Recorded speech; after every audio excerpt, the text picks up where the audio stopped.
Okey, selamat datang semua. Dah sedia nak bedah siasat tugasan PKBK 3352?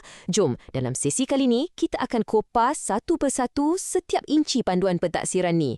Matlamat kita, supaya anda faham betul-betul dan rasa lebih yakin nak mulakan tugasan.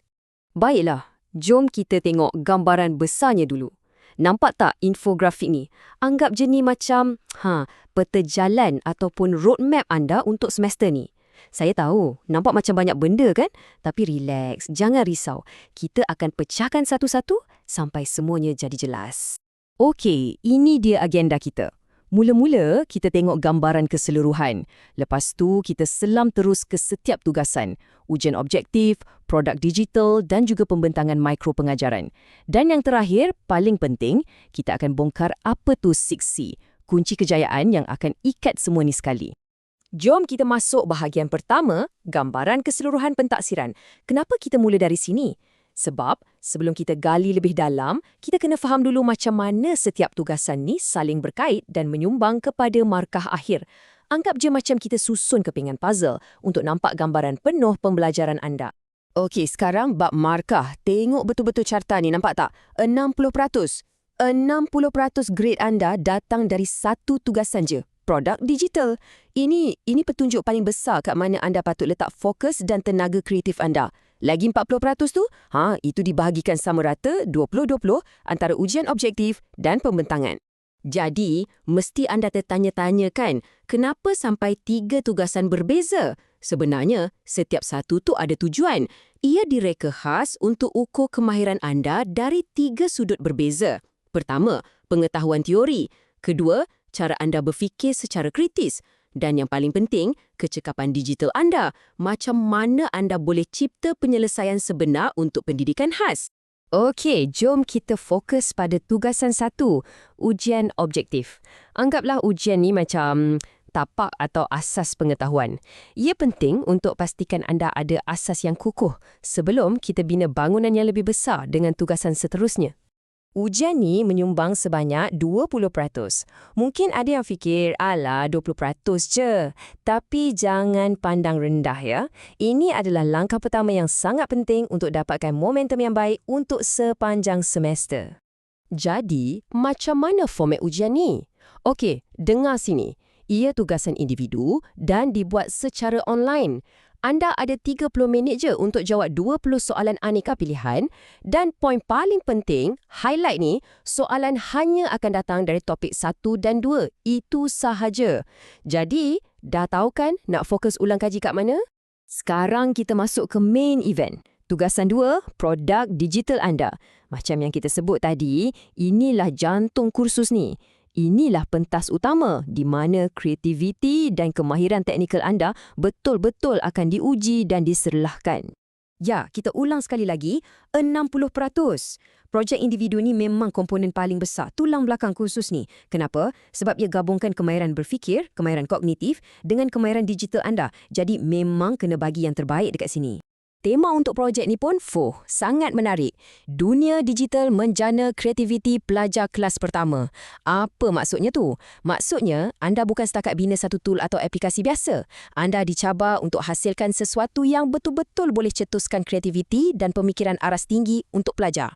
Okey, jadi apa matlamat utamanya? Senang cerita, anda kena cipta satu produk pengajaran digital yang original dan inovatif. Fikir ke luar kotak. Mungkin modul interaktif atau permainan pendidikan atau video PDP yang betul-betul boleh selesaikan masalah sebenar yang dihadapi oleh murid berkeperluan khas sekarang ni. Macam mana nak tackle projek besar ni? Jom kita pecahkan kepada 4 bahagian utama. Pertama, reka bentuk dan analisis. Di sini anda kaji DSKP dan buat perancangan rapi. Kedua, produksi digital. Ini masanya untuk anda bangunkan produk anda. Ketiga, anda kena fikirkan aspek sosial, etika dan nilai dalam produk tu. Dan keempat, masukkan elemen yang menunjukkan kesedaran tentang AI. Semua ini adalah sebahagian daripada proses pembangunan produk anda. Okey, bila dah siap nanti, macam mana nak hantar? Gunakan checklist ni. Pastikan anda ada satu Google Site khas. Dalam tu, mesti ada 4 benda. Produk digital anda yang dah siap sepenuhnya, log proses, catatan dari draft sampai produk akhir, dan paling penting, jangan lupa video penerangan pendek dalam 3 hingga 5 minit je untuk jelaskan reka bentuk anda. Okey, produk dah siap. Sekarang masanya untuk showtime. Tugasan ketiga ni adalah tentang pembentangan mikropengajaran. Inilah masanya untuk anda tunjukkan produk anda hidup dan berfungsi dalam satu sesi pengajaran yang sebenar. Pembentangan ni akan menyumbang baki 20% daripada markah akhir. Apa yang dinilai di sini? Dua benda utama, kemahiran anda merancang pengajaran dan cara anda berkomunikasi serta menyampaikan pengajaran tu. Tugasan ni ada dua bahagian yang berkait rapat macam skrip dan persembahan. Yang pertama ialah RPH atau Rancangan Pengajaran Harian. Inilah skrip anda, perancangan bertulis yang teliti. Bahagian kedua ialah pengajaran mikro tu sendiri. Ini pula persembahan anda. Satu demonstrasi live selama 30 minit menggunakan produk digital yang anda dah bina. Jadi, apa misi utama anda di sini? Mudah je. Anda kena cipta satu sesi pengajaran yang betul-betul bermakna, bersifat inklusif untuk semua dan paling penting, sangat mesra pengguna, terutamanya untuk audiens sasaran kita, iaitu murid berkeperluan khas. Okey, kita dah sampai ke bahagian terakhir. Inilah kunci kejayaan anda atau rahsia di sebalik semua tugasan ni. Kita akan bercakap tentang 6C, iaitu teori besar yang mengikat semua tugasan yang kita dah bincang tadi. Kalau anda faham yang ni, anda akan nampak cara untuk cemerlang. Segala kerja anda sebenarnya berpandukan satu kerangka pedagogi rasmi. Namanya Kapasiti Pedagogi Pembelajaran Bermakna atau singkatannya KPPB. Anggaplah ini macam falsafah atau prinsip panduan di sebalik semua yang anda hasilkan dalam kursus ni. Dalam kerangka KPPB ni sebenarnya ada 6C, tapi untuk tugasan ni kita akan fokus pada 3 yang paling utama.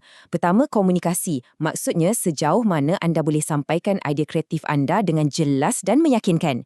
Kedua, kreativiti. Ini pasal kebolehan anda mereka cipta aktiviti yang menarik dan kena dengan objektif pembelajaran. Dan yang ketiga, kolaboratif. Tapi kan tugasan ni individu. Betul, tapi prinsip kolaboratif ni diterapkan untuk membina keyakinan anda merancang dan mengajar supaya anda bersedia untuk bekerjasama kelak. Jadi, sebagai penutup, saya nak tinggalkan anda dengan satu soalan besar untuk difikirkan. Sebab, ini bukan sekadar nak siapkan tugasan dan dapat grade. Ini tentang mencipta impak. Cuba fikirkan, macam mana produk digital yang anda bakal cipta ni berpotensi untuk mengubah landscape pembelajaran dalam bilik darjah anda nanti.